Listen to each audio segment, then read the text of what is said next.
You are 19 years old. The rope around your wrists cuts deep, the coarse fibers drawing blood that drips slowly onto the filthy straw. The cell reeks, not just of mold, but of human rot, despair soaked into the stones over years. In only 2 years you did what no king could. You lifted a dying nation, shattered unbreakable sieges, made English generals wake sweating with your name in their mouths.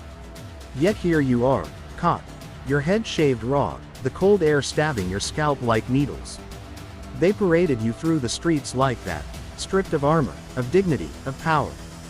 When you speak now the guards don't even glance up. Today you signed their paper. The ink is already blurring in memory, but the meaning sears. Deny the saints, call the voices demons, admit the visions that changed history were hallucinations, confess the mission God gave you was delusion. And put on this dress, tight, humiliating, designed to erase the fighter and leave only a broken girl. You thought you were buying your life. You walked straight into their perfect trap, one built so you would choose to step inside it yourself. This is how Joan of Arc was legally destroyed. How the most sophisticated legal system of the Middle Ages, canon law, theology, ecclesiastical courts, was sharpened into a weapon and turned against a teenage peasant who never saw the cage closing around her. This is not simply a story of burning at the stake. It is the slow, deliberate dismantling of a person using paperwork, procedure, and carefully engineered choices. What they did to her in 1431 still echoes today in places where law becomes a tool to crush rather than protect. Go back to 1429. France is bleeding to death. The 100 Years' War has lasted more than a century. Villages burned generation after generation, fields left fallow, belief itself drained away. The English hold the south, the north, the coast. Charles VII, uncrowned, huddles in Bourges watching his kingdom shrink. Commanders believe the English are invincible. Nobles make secret deals. Children are raised hearing that France can never win. It is no longer war, it is occupation pretending to be war. Then, in January 1429, a girl from Domremy, a village too small for most maps, walks into court. She cannot read. She has never held a sword. Her name is Joan. She tells the Dauphin God sent her to save France. Most laugh or call her mad. But she is not mad. She is certain. Dangerously, unshakably certain. She tells Charles exactly what a broken king needs to hear. God has not forsaken France. The English will be driven out. Every death and every tear has purpose. Desperate, he lets her ride with the army. What happens next breaks every rule of medieval war. She reaches Orléans, the key English stronghold on the Loire. For months thousands of French have died battering its walls in vain. The English garrison, 5,000 hardened men, laughs at each assault. Then Joan arrives in white armor, standard raised, saying simply, "Follow me." The soldiers do, not because of brilliant tactics, but because she carries something they have not felt in years, belief that victory is possible. When she charges, they charge. Orléans falls in days. The English commander is captured. The impossible happens. Victory follows victory. Towns open their gates. Peasants take up weapons. In July 1429 Charles is crowned at Reims with Joan standing beside him in armor. The cathedral rings with cheers. A 19-year-old illiterate girl has redrawn the map of Europe and given a nation back its soul. Hope, real, burning hope, returns. By late 1429 Joan is the living heart of France. Charles wears the crown, but everyone knows who saved the kingdom. The English cannot beat her in battle, she has already proven that. So they decide to destroy her somewhere else. In a courtroom, where divine voices have no defense. May 1430, Joan leads a sortie at Compiègne. Burgundians, French nobles who sold themselves to England, capture her. Normally she would be ransomed. Instead they sell her to the English for 10,000 livres tournois, an astronomical sum, enough to keep a noble household for 2 centuries. It is not ransom, it is purchase. They are buying an idea they must kill. Joan's real danger now is symbolic. She is proof God sides with France. If they can prove her voices are demonic, her visions lies, her mission witchcraft, they do not merely remove a commander, they kill the belief that France can win. They will make her destroy herself with her own words. January 1431, Rouen. The trial begins. It is dressed as an ecclesiastical inquiry. bishops, theologians, Latin, scripture. In truth, it is theater controlled by the English. Joan is chained in a military prison, guarded by 5 English soldiers day and night, not in a convent as church law requires for women. The judges are mostly pro-English. The prosecutor coordinates with English commanders.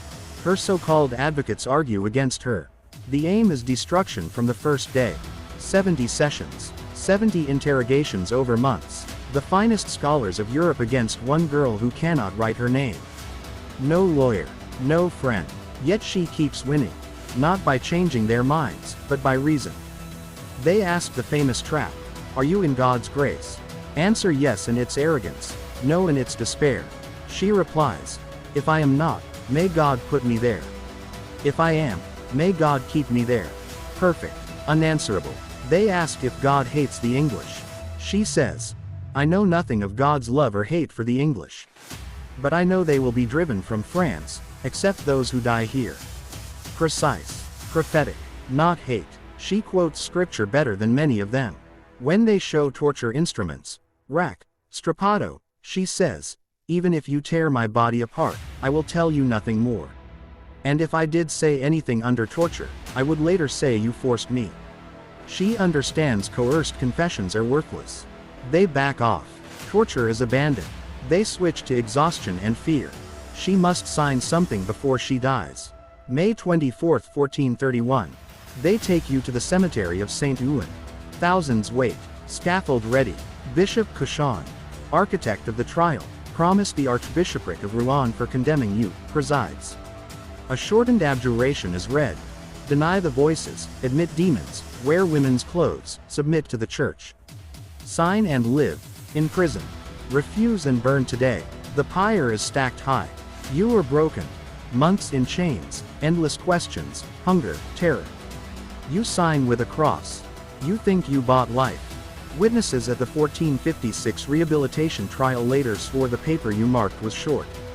The long, damning confession entered in the records was rewritten afterward, forged, expanded, falsified. But the trap was never the exact words. It was the act of signing. They return you to the cell. Cauchon preaches anyway, condemning you even after your surrender. You believe the bargain is real. Prison, not fire. But canon law has a clause. Relapsed heretics get no mercy. Confess, recant, then return to error. Death, automatic, no appeal. They need you to relapse so they can burn you legally, without breaking their own promise. They keep you in the military prison with the same 5 soldiers. They shave your head again. They force the dress on you, the one that supposedly saved you. But that dress strips your protection. For months Joan wore men's clothes not for defiance but for safety. She laced tunic and hose with many cords so tight no one could remove them without ripping the cloth. Witnesses later confirmed Englishmen tried to rape her in the cell. The cords stopped them. Now the dress leaves her defenseless. The soldiers taunt, threaten, insinuate. 4 days of terror. Then one night they take the dress away completely. They throw men's clothes into the cell. Naked or forbidden clothes. No other choice. She chooses safety. She dresses in the hose and tunic again. May 28. Cauchon and the judges enter the cell. They find her in men's clothes. She explains honestly. The dress was taken. She could not stay naked among soldiers. She had no choice. Then she adds. She hears the voices again. Saints Michael, Catherine, Margaret return. They told her she was wrong to sign, that she betrayed her mission. By speaking the truth she seals her fate. Wearing men's clothes violates the abjuration. Admitting the voices returned as relapse. Instant verdict. Relapsed heretic. Handed to secular power for burning. 4 days after promising life. The horror is in the design. They took the dress knowing she would put on the forbidden clothes. They left the soldiers knowing fear would force her hand. They counted on her honesty. She would explain exactly what happened. Her human need to protect herself became the proof they needed. No torture required. Just engineered conditions in her own words. May 30, 1431. 800 soldiers march you to the old market square. Stake ready. Wood stacked to burn hot and fast. They dress you in a white smock. Paper mitre on your head. Heretic, relapsed, apostate. You ask for a cross. A friar ties two sticks together. Crude, but it is enough. Bound tight to the stake. Fire lit. Witnesses said she did not scream, did not curse. She looked at Cauchon and said, "Bishop, I die through you." A fact, not rage. She asked the cross be held high so it would be the last thing she saw. As flames rose she cried again and again, "Jesus, Jesus, Jesus." Clear above the roar, a final prayer. An English secretary, part of the process that condemned her, watched her body blacken and shouted, "We have burned a saint." They raked the coals to show the corpse. No escape, no trick. Burned the remains again until only ash. Threw the ash in the Seine. Total erasure. But erasure failed. 25 years later her mother and brothers demanded justice. Pope Calixtus III ordered a retrial. In 1456 more than 100 witnesses, judges, notaries, guards, priests, testified under oath. The confession was falsified, imprisonment illegal, guards abusive, dress deliberately taken to force relapse, trial corrupt from start to finish. The verdict was annulled. Joan's name clear. In 1920 the church canonized her. Joan did not die from weakness. She did not die from denying God.